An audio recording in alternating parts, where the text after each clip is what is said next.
In fact, it works so fast getting rid of those weeds that I think this week will be able to eat some nice, plump, juicy tomatoes. And I'm just so happy because there's just nothing better than some tomatoes on a big old BLT. One of my favorite things in life. Oh, Grandma. Yes. Grandma. Yes, Jenny. Grandma. Time out.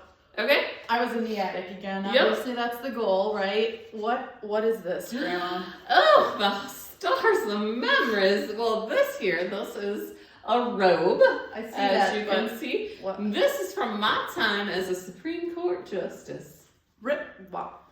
You Yep. were on the Supreme Court? I was a Supreme Court justice, and oh my stars, there's so many things I remember about being on the Supreme Court. You know, there weren't many of us, not very many women, especially on the Supreme Court at my time. But one of the things that I remember so clearly was one of these cases that I heard, and it was this little old lady, and she kept coming to me, and I just kept telling her, I'm like, you have got to go away. Grandma? I do not want to hear this. Grandma, that's not nice. I know. We just talked about kindness and mercy, Grandma. That was rude. I know. There's some things that took Grandma Ethel a little longer to learn, which is why I so enjoy our story times right now, so that hopefully you, my dear sweet Jenny, learn these lessons sooner than I did. So what happened? Well, this plaintiff, she just kept coming back, and I'd say, nope, I don't want to hear it. Go away.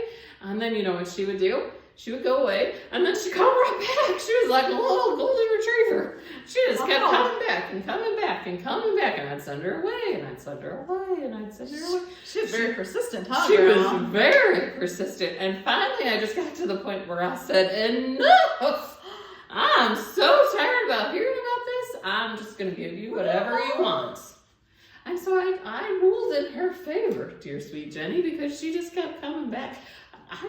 She was just really annoying. And I just finally just said, you know what? My time's very valuable, and I'm tired of hearing about this, and I'm just going to give you whatever you want so that you get out of my hair.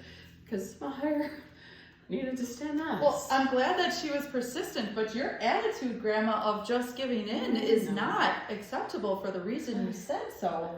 You know what, dear sweet Jenny? It sounds like you are already learning. I mean, good for that woman, because that woman, if she wasn't persistent, she probably would have never ever gotten her way. But honestly, she deserves somebody that would listen to her more than I did, for sure. Like I said, there's many, many, many memories that I have from my time on the Supreme Court, and that was one of them that I was not super proud of the way I handled it. I'm glad she got what she needed, and I'm glad her dispute was settled, but I could have definitely done it in a better way. Wow, yeah, Grandma. Yeah. Well, I think because now that I know that you were like a Supreme Court justice. This is soon. You might be calling for that. I'm not sure. I mean, the tag is, like copyright. It's very old. But now that I know this, I'm going to go look for more treasures. Maybe your gavel or something. I bet that's somewhere out there too. I had all those things. Yep, you're going to read about me in the history book someday. All right, well, I'm going to go look for that, Grandma. All right, my dear friends, there's just sometimes in our lives when we look back and there's things that we're not super proud of the way we handled them. And this was one for Grandma Ethel. And I'm glad that I had a chance to tell sweet Jenny and you my story, but I also hope you learned my lesson. You should always be thankful to hear people's stories. All right, my friends, I hope you have a great day, and we'll see you next week.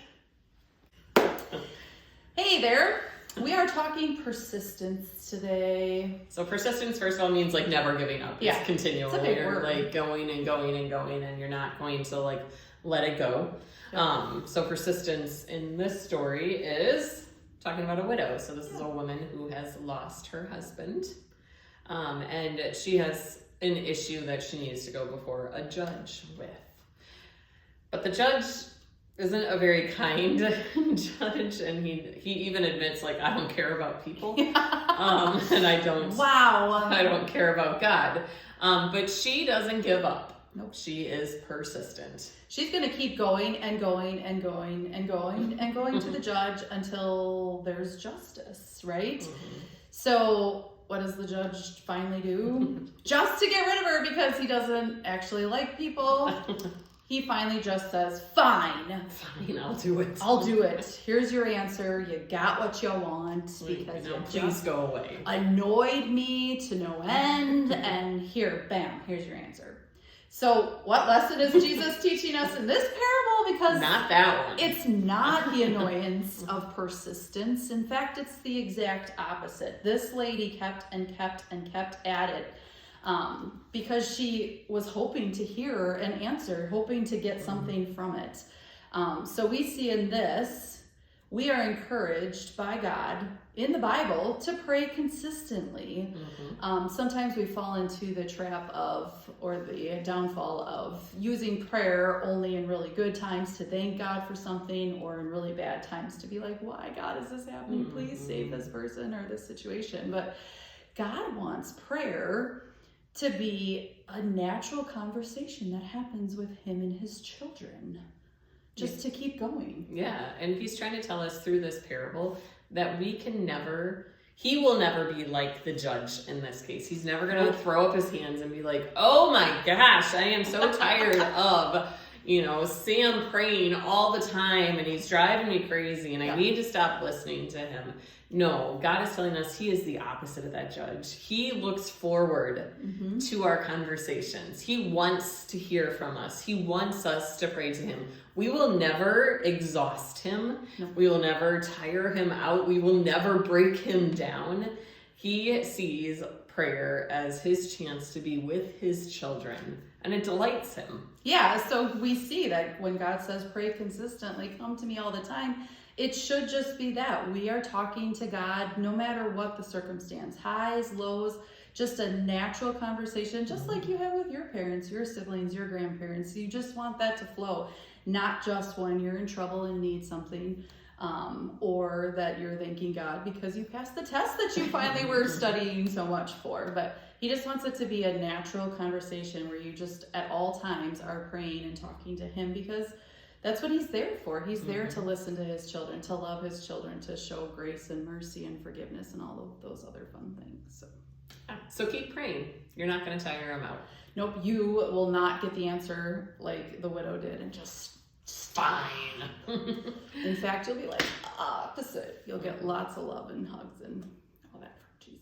So keep praying. Be persistent. Don't stop.